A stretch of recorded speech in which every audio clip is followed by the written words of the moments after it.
We have solved this question factorized. 12a square b plus 15ab square. First of all, we take HCF 12. A square b plus 15ab square. Take HCF of 12. 2 6 are 12. 2 3 are 6.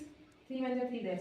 The LCM of 12 is 12. A square b equals to 2 multiply 2 multiply 3. A square मतलब 2 times A means 2 times A.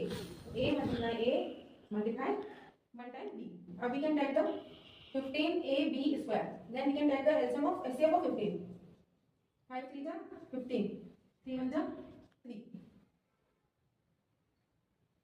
15 HCF is 5 multiply 3. A 1 time A.